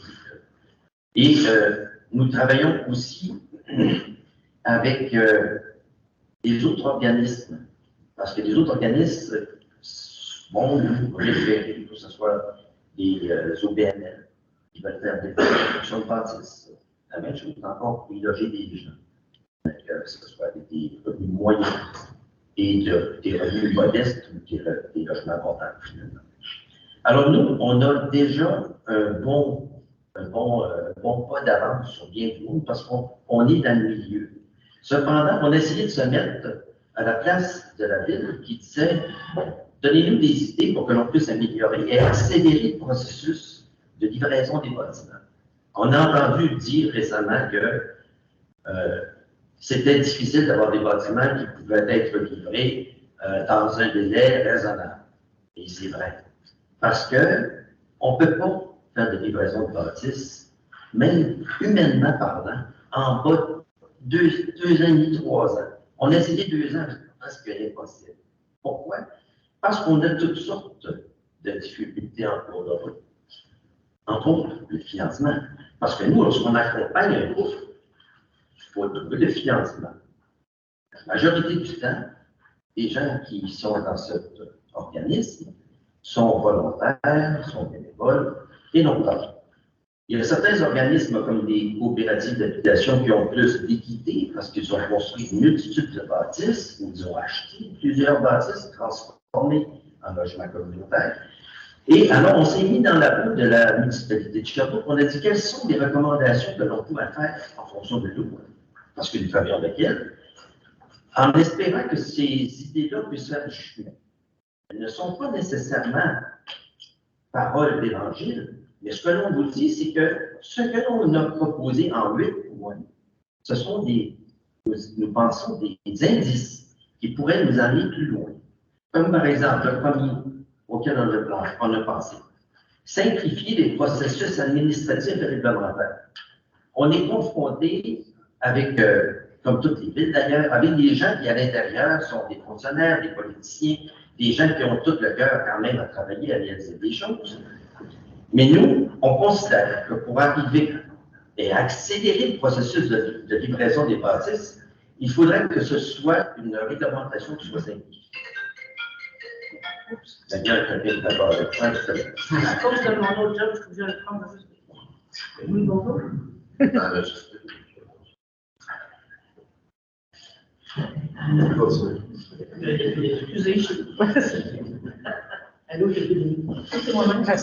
Pour simplifier effectivement ce processus, il y aurait peut-être avantage à créer un comité, un groupe de travail avec la ville, effectivement, voir c'est quoi les principaux citoyens, qu'est-ce qui fait en sorte que ça peut prendre trop de temps avant d'arriver à obtenir des permis, etc. Parce qu'il y a une problématique là. Et elle est réelle, sans que je vous la détaille, parce que ce n'est pas ma job de la détailler, mais c'est surtout de vous dire que dans la vie, au quotidien, il y aurait peut-être aussi avantage à créer un guichet unique pour permettre aux promoteurs, parce que là, ça va tout se décaler. Là. Si on fait effectivement le travail pour pouvoir créer un groupe de travail, ça va se décaler vers un guichet unique pour permettre à tous les promoteurs, à tous les gens qui seraient intéressés à faire une coopérative d'habitation, un BNL, de faire en sorte de comprendre un peu ce qu'il y a. Parce que les gens qui viennent nous voir pour nous parler de leur projet, ordinairement, ils ne connaissent pas grand-chose. Alors, on doit les éduquer et leur dire d'abord si on va se diriger vers une coopérative ou un OBNL. Bon, vous avez des très bonnes idées, vous avez le cœur ouvert, bien sûr, vous avez beaucoup de sous. Maintenant, il faut vous diriger au bon endroit. Alors, parce qu'on doit les éduquer, maintenant, on va se diriger aussi avec la ville vers un projet potentiel qu'on va déposer. Et là, avant d'en arriver là, si les gens savaient déjà qu'est-ce que représente auprès de la municipalité tout le travail qu'ils ont à faire, aussi en nous accompagnant, bien sûr, parce que nous, on les représente, ça serait beaucoup plus rapide pour nous. Donc, un guichet unique pour diriger les gens à la compréhension en tant que telle de ce que représente cet univers de la construction des logements abordables. Encore ici, ça se découle tout de ce que je disais tout à l'heure, mettre en place un guide de procédure administrative de la ville de Sherbrooke. C'est une façon d'y arriver, cocher A, cocher B, cocher. Bon, pour que ce soit plus simple. C'est très compliqué cet univers de la construction, des permis, des PPC-. C'est un univers qu'il faut, non pas maîtriser, mais à tout le moins comprendre. Pour pouvoir dire, bon, je veux faire un projet de 25 logements, il faut comprendre dans quoi est-ce qu'on s'embarque. Alors ça, c'est un élément parmi tant d'autres. Bien sûr, on a pensé aussi qu'il y a beaucoup de terrain, parce que c'est toujours un problème de terrain. La première chose qui nous coûte cher, c'est le terrain. Pourquoi? Parce que le terrain peut avoir toutes sortes de surprises. Dans le sol, on ne le connaît pas, il faut faire des études, il faut faire, bon, il faut qu'il soit propre, etc. Il faut qu'il supporte une bâtisse de 27 logements, etc. Alors, c'est sûr qu'il y a beaucoup de terrains ici, et dans le public, et dans le privé, qui seraient peut-être ciblés, parfaits pour une construction. Les terrains en pente, c'est beaucoup plus coûteux. Des terrains qui ont fait de marécage, qui sont avec des milieux humides, on ne peut pas construire, mais on peut construire pas loin. Le fait qu'on puisse avoir un banque de terrains qu'on aurait ciblés, ce serait merveilleux parce qu'on pourrait effectivement dire, bon, on sauve peut-être des sous si on trouve des terrains question. Il y a bien sûr l'amélioration, puis ça, c'est un élément que l'on vit parce que c'est notre quotidien, je le disais tout à l'heure, un comité interdépartemental dans la ville de Sherbrooke. Pourquoi? Pour que les gens puissent se parler. On s'en aperçoit que parfois le bras droit ne parle pas au bras gauche. Et ce n'est pas de la mauvaise volonté, c'est une question tout simplement d'organisation. Alors, on suggère fortement qu'il y ait un comité interdépartemental faisant en sorte que si on prend le projet Y, on l'amène à la fin. On a aussi, au point numéro 6, mettre en place des incitatifs fiscaux. Nous avons déjà de l'aide financière qui est accordée pour le logement abordable avec le programme qui existait, qui s'appelait Accès Logis. Il y avait des pourcentages qui étaient versés et ça nous aidait, et c'est pourquoi nous avons réussi à construire tant de logements sociaux. Aujourd'hui, le financement, je n'ai pas besoin de vous le répéter, beaucoup plus difficile, vous êtes au fin. Alors, c'est évident qu'il faut maintenir, imaginer, créer d'autres incitatifs fiscaux parce que le but recherché de la création des bâtisses, ce n'est pas pour la bâtisse, c'est pour vivre dans la bâtisse. C'est pour que les gens puissent exploiter leur bâtisse correctement, capables de financer leur exploitation. Une fois qu'elle est réalisée, la bâtisse, il faut la faire vivre. Et c'est là que les incitatifs fiscaux entrent en ligne de compte aussi. Alors ça, c'est un autre élément. Par exemple, juste les coûts qui se rapportent à tout ce qui s'appelle les frais de service. Oui, effectivement, il y a moins d'entrée d'argent pour la ville, mais cependant, avec ce que ça va générer d'activité, ça peut être compétitif. En tout cas, encore là, ici, ce sont des indices d'orientation. Renforcer la collaboration des acteurs locaux et régionaux. Nous sommes des catalyseurs de collaboration. On travaille avec du privé, du public, on travaille avec tout le monde. Notre financement est des provinciales, il est même fédéral, les gouvernements sont avec nous. Alors, je dois vous dire que ces financements-là et toutes les améliorations qu'on pourrait faire pour ce qui est d'améliorer la collaboration, ce sera encore mieux. Mais j'achève en disant, hein? C'est quoi, c'est une minute? On est plus à zéro, là. Ça fait une couple de minutes, reste une minute. C'était ma dernière parole. C'est bon, on va avoir le temps de poser des questions. Merci beaucoup. Je vais donner son président avant moi. Je vais commencer. Bon, j'ai pas beaucoup de questions parce que je dois avouer que je connais assez bien le travail qui est fait. C'est ça, j'ai envie de j'ai lu tout ça, puis vous n'avez pas peur qu'on est en train de remplacer une odeur administrative par un autre, tout simplement? Ben oui, on y a pensé parce qu'effectivement, remplacer une lourdeur administrative par une autre, Si on vous propose quelque chose pour alléger celle qui est déjà présente, c'est comme ça qu'on la voit. Et non pas pour en mettre par-dessus le tas parce que c'est déjà très légiféré. Mais on vous dit une chose, cependant, c'est que ce que l'on mentionne maintenant, on le vit quotidiennement. Donc, on vous dit, on pourrait peut-être améliorer en faisant ça. La façon de faire, il faut y penser, mais c'est une réalité pareille. Mais regarde, je te rassure, j'ai noté ce que tu as dit, là, que c'était pas nécessairement parole de manger. C'était effectivement.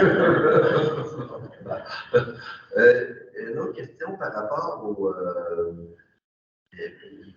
Vous dites dans votre mémoire concernant la densité, d'accorder plus de densité aux logements sociaux. Vous n'avez pas peur qu'on recrée un peu ce qu'on avait fait avec les HLM à l'époque, si on donne des règles, des règles d'exception juste au logement social, ben, qu'on recrée une espèce de forme de ghetto?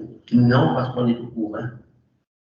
Justement, ce que vous venez de mentionner là, on le sait, on ne veut pas répéter ça, mais on sait que la densité est un moyen, en hauteur par exemple, de permettre de loger plus de personnes dans un même environnement. Et le coût des terrains aujourd'hui est rendu astronomique. Le fait de pouvoir rehausser, augmenter la densité, fait en sorte qu'on diminue nos coûts aussi. Parce que c'est aller sur une longue distance coûte plus cher que de monter. Oui, c'est ça, ça va, mais c'est juste que ce soit que pour les logements sociaux. Mais on va donner un avantage aux logements. C'est pour donner un avantage aux logements sociaux, mais on parlait tout à l'heure de collaboration. Nous travaillons déjà avec le privé. On voit fortement la mixité aussi. Alors, c'est une des façons de voir les choses en densifiant, mais en densifiant de façon mixte. Pas nécessairement uniquement des gens qui viennent d'un autre pays qui vont s'installer là, par exemple. C'est pas notre objectif. C'est bien. Laisse-moi juste vérifier. Ah oui, c'est ça. Là, je me suis mis une note là, concernant le partenariat avec les institutions financières. En tout cas, chez moi, ça soulève beaucoup trop de questions pour aujourd'hui. C'est pas exclu qu'on vous demande peut-être des précisions. Ben là, ça nous donne pas parce que c'est un partenaire qu'on en donne, des partenaires. Mais quand il s'est nommé, la ville de Sherbrooke a du pouvoir. On travaille avec un partenaire qui est la ville de Sherbrooke, on dirait que ça nous ouvre plus de portes du côté du financement. En tout cas, ça se peut qu'on vous demande des précisions. Ça va nous faire plaisir. Avez-vous des cibles de production de logements, parce que vous en avez pas parlé, là, mais on a vu beaucoup de monde nous parler de 20% du logement, puis je ne sais pas, vous autres, avez-vous quelque chose dans le genre? Ben, on souhaiterait, parce que nous, c'est nous qui avons peut-être mis sur la sellette la petite Vienne, parce que Vienne n'achète pas, parce qu'on a vu que c'était 60%. Nous, on s'est dit de façon philosophique, est-ce que c'est possible dans les 30 prochaines années qu'on soit plus de 20% de logements sociaux dans l'Estrie et pourquoi pas? Parce qu'effectivement, si ça fonctionne à Vienne, ça pourrait fonctionner ici. Et la Vienne, c'est quand même 60. C'est quand même 60. Mais on est resté en bas de 60. Mais vous n'avez pas mentionné dans le mémoire. Non, parce que ce n'était pas notre objectif, c'était pour essayer d'améliorer. C'est bon. La multiplication du logement social. Mais notre objectif, c'est quand même plus de 20%. C'est bon. Merci. Ça fait plaisir. Madame? Merci. Oui, c'est ça. La petite Vienne, c'est dans la vision. Votre mémoire est effectivement très concret, très clair. Regroupe aussi d'autres mémoires. Justement, le premier ce matin, vous étiez peut-être là, mais c'était beaucoup dans le processus aussi. Oui, puis il y en a un autre. Fait que vous dites le temps, c'est de l'argent. Fait que si on peut améliorer le processus de manière importante, ça serait des économies. Des centaines de milliers de dollars d'une année, une seule année de livraison de poste. Oui, c'est ça. Par rapport au guichet unique, est-ce que vous proposez un guichet unique seulement pour le logement social ou pour tout le monde? Ben, pour nous autres, c'était pour le logement social. Alors, on s'est limité à un guichet unique pour le logement social en vous disant que cette complexité pourrait certainement être apaisée par un guichet unique. Parce que c'est compliqué. Oui, c'est ce que je comprends. Quel est Si vous pouviez me résumer, je connais moins, et aussi pour les gens, mais aussi ceux qui écoutaient, je connais moins votre monde, là. Mais vous avez un rôle d'accompagner, d'éduquer tout ça, ces gens-là. Puis malgré cette expertise que vous offrez aux gens qui ont décidé c'est ça. Malgré votre expertise, vous vous limitez à des processus complexes, qui font qui vous ralentissent. C'est que même malgré votre expertise, c'est pas une question que vous connaissez pas. Vous connaissez. Mais vous vous luttez. Non, on fait face à ça. C'est juste la question des terrains, par exemple, des certitudes que sur les terrains. Puis on les connaît, on sait comment les régler, mais avant d'en arriver à une conclusion que c'est réglé, et c'est costaud, là. C'est bon. Okay. Parce que des fois, tu sais, je vous dis, ouais, c'est ça. L'autre petite question que j'avais, c'est que vous parlez de renforcer et dynamiser les tables de concertation de logement de Sherbrooke. Oui. Je vois qu'il y a quand même beaucoup de concertation. Là, on va le voir dans quelques mémoires que vous êtes déjà beaucoup en lien, tout le monde. La ville est présente. C'est quoi le petit plus que vous voudriez aller chercher avec la concertation? Maintenir et développer davantage pour que la population le sache, qu'on travaille tous ensemble et que l'on puisse maintenir ces organismes-là qui se rencontrent de temps en temps, mais accélérer encore le processus entre les organismes. À titre de porteur de projet comme la ville de Sherbrooke, être présent aussi à ces rencontres-là, c'est une chose, mais pouvoir les amener à mon part, c'est une autre.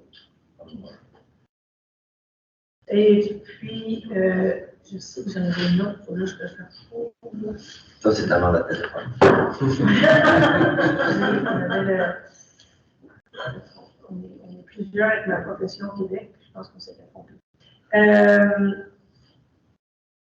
Je me donne une petite 30 secondes pour la trouver. Excusez.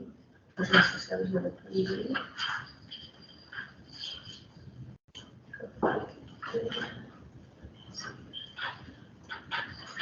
Je pense que plusieurs pages, excusez-moi.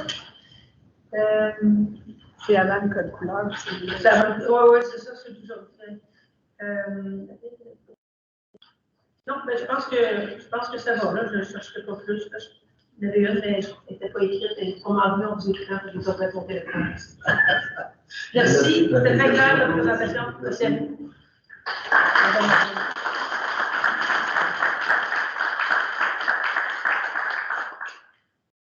Alors, prochain, c'est M. Lachasse.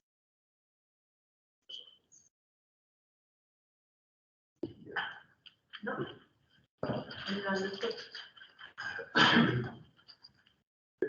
Pour préparer une mémoire, les collègues de la PCHP vont vous en présenter un. C'était pas nécessaire. Non. C'était pas nécessaire. Moi, c'est Patrick Lachance. Mon entreprise, c'est des entreprises Lachance. On est promoteur immobilier. Les maisons d'achat. Exact. On fait de la maison familiale, de la maison jumelée, de la maison de ville, puis on fait aussi quand même beaucoup de logements. On a du parc immobilier de logements récents, puis on a quelques logements plus vieux aussi. Vous êtes promoteur et constructeur. Promoteur et constructeur. Okay. On a les deux chapeaux. Mais vous vendez, est-ce que vous avez un promoteur, constructeur, mais avez-vous géré des logements? Aussi, oui. Ouais. Vous avez des locataires. Ouais. Le promoteur, lui, il fait des rues souvent. Ouais. Il va construire des nouvelles choses. Puis le constructeur, il va construire sur ses rues. C'est ça, tu peux la différence entre le promoteur. Mais vous êtes aussi propriétaire de logement. Oui. Okay. Les trois faciles. Oui. Donc, moi, je voulais juste parler un petit peu, là, parce que c'est sûr qu'on parle beaucoup de logement abordable. Puis, je pense qu'on est tous d'accord que c'est important d'en avoir. Même si, je me rappelle qu'il n'y a pas si longtemps, en 2018, un des vieux logements qu'on avait, un logement, je pense que c'était un 5,5, on demandait 600 $ par mois, puis on avait de la misère à louer. Il fallait donner des cartes cadeaux d'épicerie pour réussir à louer un 5,5 à 600 en 2018. Fait que, le problème, on parle beaucoup de ça, puis il est vraiment présent, mais il est quand même assez récent aussi. Parce qu'il y a 5 ans, on n'avait pas du tout cette problématique. Nous, de notre côté, on parle beaucoup de logement abordable, mais pense qu'on oublie souvent la partie du logement à prix moyen. Du logement à prix moyen, nous, les entrepreneurs en construction, on est capable d'en construire. Dans le fond, quand je parle d'un logement à prix moyen, c'est sûr qu'on parle, par exemple, un 3,5 autour de 900 $ par mois, un 4,5 à 1250, 1300, 5,5 à 1450. C'est ce qu'on appelle du logement à prix moyen présentement. Ça, on est capable d'en construire. Puis, mais par contre, pour réussir à arriver dans ces prix-là, il faut quand même être créatif dans la construction de nos plans, la conception de tout notre aménagement. Je vais vous donner un exemple. Au lieu de faire des passages intérieurs, on va travailler avec des passages extérieurs. Ça nous empêche de à ce moment-là de ne pas avoir à faire de climatiser nos passages, de ne pas avoir les chauffer, de ne pas avoir les entretenir, de ne pas avoir un système d'intercom et tal. Puis, on fait des logements aussi de superficie plus petites. On essaie d'être créatifs, de faire des logements intéressants pour nos locataires, mais en même temps à un prix moindre en ratissant un petit peu les unités de logement.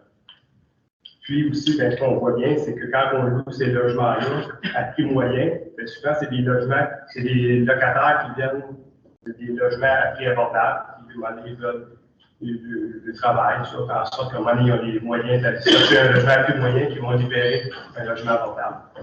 Puis on voit bien aussi que le logement à prix moyen ou privé, tout simplement, est quand même, je pense, 90% des logements sur Sherbrooke. Donc, c'est un élément très important. Je pense qu'on n'en tient pas assez compte présentement dans ce qui se passe. Puis avec la pénurie de logements qu'on voit là, c'est vraiment important d'agir rapidement là, sur ces logements-là pour qu'on puisse en faire plus, puis aider à avoir des logements à Sherbrooke. Puis, bon, là, ça nous amène à arriver pour pouvoir faire ça, ces logements-là, ça nous prend des terrains. Parce que si on n'a pas de terrain, bien, on ne construit pas. Puis, pour la ville, présentement, nous parle souvent d'avoir des terrains. On ne fera pas de nouvelles rues.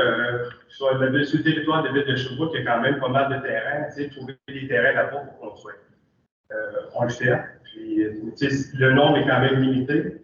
On est capable, on a réussi à en trouver, mais souvent, ce qui arrive, c'est que les terrains sont quand même de dimensions souvent plus petites. Puis là, ils nous disent, mais faites de la densité sur ces petits terrains-là. Par exemple, on va prendre un terrain de 15 000 pieds carrés, puis on va vouloir faire un 18 logements là-dessus. Là, si on a un terrain trop petit, ce que ça nous oublie de faire, c'est faire des stationnements intérieurs. Si on fait des stationnements intérieurs, souvent, on est obligé de faire des ascenseurs. Donc, là, on ne se retrouve plus avec des logements à prix moyen. On se retrouve avec des logements à prix élevé. Il faut surtout qu'on rajoute dans un immeuble un ascenseur, des garages intérieurs, même juste des garages intérieurs, pas d'ascenseur. Le fou fait en sorte qu'on se retrouve avec des logements pour louer 1800, 2000. On arrive très rapidement dans ces prix-là. Donc, c'est très important que la ville soit conscientisée au fait qu'il faut absolument avoir des nouvelles rues. Donc, on est capable de construire des nouvelles rues à Sherbrooke. C'est à ce moment-là qu'on est capable d'avoir des terrains plus abordables, puis être capable de fonctionner avec des terrains plus accessibles, puis plus mieux positionnés pour recevoir les bâtiments qu'on veut construire. Nous oublie, si on veut rester dans du logement à prix moyen, il faut quand même avoir des stationnements extérieurs, et non des stationnements intérieurs, donc ça prend quand même une superficie de terrain qui est quand même intéressante. Présentement, ce qui se passe à la ville de Sherbrooke, c'est qu'au lieu avec la crise du logement qu'on vit, il faudrait faire un comité de crise pour faire en sorte de mettre en branle quelque chose qui ferait en sorte que les rues, qu'il y ait plus de rues qui se construisent, plus d'immeubles qui se construisent. Puis présentement, c'est le contraire qu'on voit. La ville met un frein complètement là, au développement des nouvelles rues. Puis ça fait en sorte que le problème vient et va aller de plus en plus important. Il y a une nouvelle commission d'aménagement du territoire qui a été créée, qui fait en sorte qu'il allonge les délais. Il y a le règlement, un nouveau règlement aussi. Il y a le règlement 1204-5 qui ont mis en prendre l'année passée, qui sent le nouveau règlement qu'on entend parler de 1204-6, qui va encore nous amener des charges supplémentaires lorsqu'on va faire des nouvelles rues. C'est répéter, c'est une commission. Il appelle ça la commission d'aménagement du territoire. Ça, c'est la ville de Sherbrooke qui a mis ça surtout. Oui, ça c'est pour approuver les projets de nouvelles rues. Puis, il n'y a comme pas de projet de nouvelle rue qui est accepté depuis plus d'un an à Sherbrooke. Il n'y a pas de nouveaux terrains qui sont disponibles pour la construction de logements. Ça, c'est le pouvoir de VLMRC. Ville de Sherbrooke. La ville est une évasion. Puis, bon, c'est ça. Puis là, le règlement, il y a un nouveau règlement qui a été mis en vigueur l'année passée, avec un nouveau règlement qui nous parle, qui va rentrer en vigueur dans les prochains mois, qui va faire en sorte d'augmenter les charges encore aux promoteurs. On sait qu'à chaque fois qu'il y a des charges qui sont chargées aux promoteurs, c'est des frais qui sont rajoutés au prix du logement, au prix du terrain. Puis, grosso modo, là, si on prend un terrain, si on a une augmentation de 10 000 exemple, du prix du terrain par porte, parce qu'on souvent, les terrains de logement font ça par porte. Donc, ça se vend 35 000 la porte, 40 000 la porte, 50 000 la porte. Mais si on a des charges supplémentaires, le terrain qui se vendait 40 000 la porte, on peut se vendre 60 000 la porte. Et puis ça, on sait que si à chaque 10 000 par porte de plus qu'on va rajouter, c'est 75 de plus par mois que le loyer. C'est ça. Avec tous ces règlements-là, il y a plusieurs promoteurs qui mettent leur projet sur la glace. Donc, il y a moins en moins de terrain disponible. Puis, par conséquent, ce que ça fait, c'est que ça augmente le prix des terrains là, il y en a peu. Ça augmente par conséquent le prix des terrains dissidents, parce qu'il y en a peu aussi. Les deux, même si les mêmes acheteurs ont les prix à moi. C'est ça. Dans le fond, en gros, là, je pense qu'avec la ville mette en place, comme Gatineau il avait fait l'année passée, un comité choc, vraiment pour permettre d'avoir plus de construction, de logement à prix moyen, mais c'est pas ce qui se passe présentement. Ça fait tout. On les notes ici. On prend plus de notes parce qu'on n'a pas d'écrit. Ouais. Donnez-nous une petite seconde. Vous pourrez réécouter l'enregistrement. Ça va être pratique. Je peux pas prendre 30 secondes. Voilà. À cause de la crise, il y a plus de pression, il y a l'augmentation du coût des terrains. Vous aviez comme décrit un petit cercle vicieux, là. J'aimerais ça que vous le repreniez. Le petit cercle vicieux? Le petit cercle vicieux, le petit cercle négatif, là. Ben, le petit cercle, après la fin, là, ben, le petit cercle vicieux, c'est que là, c'est sûr qu'il se fait moins, étant donné qu'il se fait moins, ça part des nouvelles rues. Il n'y a plus de nouvelles rues qui se construisent à Sherbrooke. Donc, ça fait en sorte qu'il y a moins de terrain disponible pour construire des logements. S'il y a moins de terrain disponible pour construire des logements, le prix des terrains augmente. Puis, en plus de ça, c'est pas juste qu'il y a moins de rues qui se construisent, c'est que les nouvelles rues qui vont construire vont coûter de plus en plus cher. Parce qu'il y a de plus en plus de charges qui sont refilées aux promoteurs. Puis, les délais sont de plus en plus longs. Puis, on fait nos plans de rue. Puis, on a des exemples. On peut dépenser 200 000 pour faire des plans de rue. Puis là, on arrive à la fin quand on est prêt à déposer notre demande d'ouverture de rue. Puis là, ils nous disent ah, ben là, finalement, là, non, là, on peut passer ça à un comité là, parce que là, ça ne correspond plus à ce qu'on veut. On déchire tout ça pour commencer. C'est des frais de quelque part qui se rajoutent tout le temps. Ça peut augmenter. Les frais nouveaux qui ont été appliqués, ils étaient payés par qui avant? Les nouveaux frais, ben, c'était la ville qui les assumait.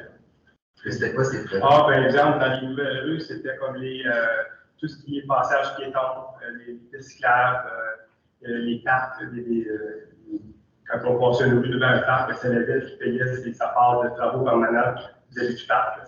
C'est rendu au promoteur. Okay. C'est tous des frais de même quand tu ouvres une nouvelle rue, ton coût de terrain est augmenté tout le temps. OK, c'est bon. C'est ça, tu as commencé à me dire que ça prend du logement abordable, mais rapidement, je nous ai dit que vous autres, ça prend des subventions, si je comprends bien. Ben, nous, on est dans le privé, c'est sûr que du logement abordable, on est capable d'en faire, mais pas du abordable. On peut faire du logement à prix moyen. Abordable, ben, c'est sûr que 700, 600 $.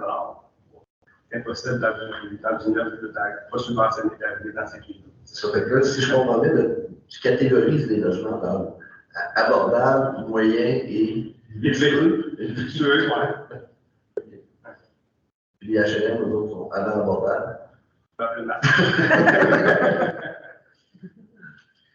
Ok, merci. Je trouve ça clair.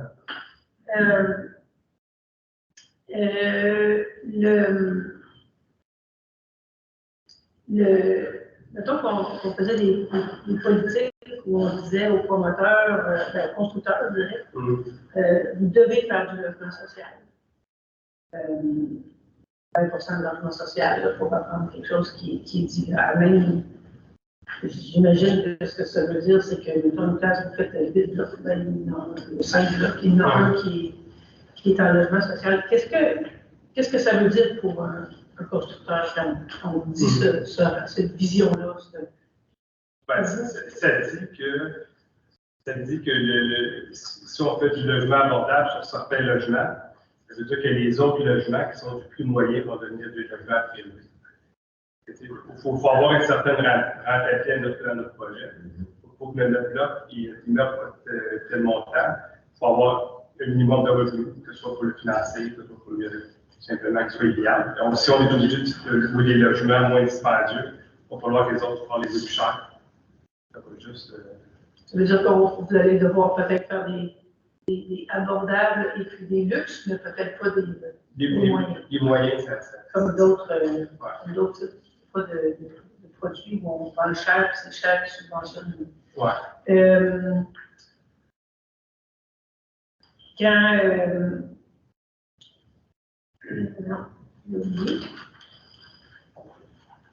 Les nouvelles rues, comment que vous voyez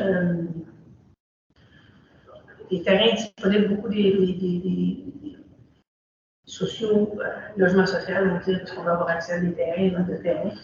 Vous qui êtes promoteur et constructeur, comment on pourrait dire go, feu vert, dans le contexte des changements climatiques, dans le contexte de l'importance des espaces verts qui vont être primordiaux. Il y a des îlots de chaleur à Sherbrooke. Comment pourriez-vous avoir un modèle d'étalement qui, c'est ça, ils ont fait, la ville nous a refait un peu des frais des parcs et des trottoirs. J'imagine qu'il y a ces concepts-là qui jouent en arrière-plan. Ouais. Comment vous voyez ça? C'est sûr que la ville a déjà un périmètre d'urbanisation. On bâtit à l'intérieur du périmètre. Puis on ne bâtit pas très loin de la ville. C'est quand même le périmètre qui a été établi, je pense, en 2013. C'est quand même. Il a été rempli depuis ce temps-là. On n'est pas très loin du centre-ville dans les développements qu'on fait. La question des zones humides, par exemple, c'est déjà régi par le ministère de l'Environnement. Les zones humides, on en a découvert, ça fait longtemps. Souvent, les gens vont parler des arbres, on pas des arbres pour construire. Tout dépendant des terrains. Souvent, les terrains, ils n'ont pas nécessairement d'arbres, c'est des petits arbres. C'est sûr, des fois, on va en couper, on en plante aussi. Il y aurait peut-être lieu de travailler pour planter plus d'arbres. Mais c'est sûr qu'il faut. Je pense qu'on n'a pas le choix d'aller vers ça. Oui, il faut développer notre déjà construit. Mais si on veut conduire la crise du logement, il faut aller aussi vers des nouveaux secteurs. Ce n'est pas suffisant à la nation, ce qu'on a changé. C'est une petite question que j'ai passée parce que je cherchais mon autre question que j'avais oubliée. Le problème, le programme FAC, qui dit au privé, vous pouvez construire des logements sociaux pendant tant d'années. Il y a des subventions, puis le logement à prix, c'est pas ce logement social, ça vient du logement abordable pour tant d'années. Est-ce que vous connaissez ce programme-là? Puis est-ce que quand on parle de ça, pour vous, c'est du pas douche? Quand on est promoteur, constructeur, puis on entend parler de ça, ça mais quand on entend parler de ça, on est intéressé, on le regarde. Je sais qu'il y en a eu un dernièrement, on l'a regardé rapidement, mais c'était pas. On ne se lançait pas dans les critères. Ça n'a pas fonctionné. Là. Je pense qu'on a approuvé quelques projets.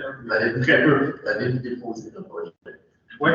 OK. Puis Ça n'a pas marché. fonctionné, non. OK.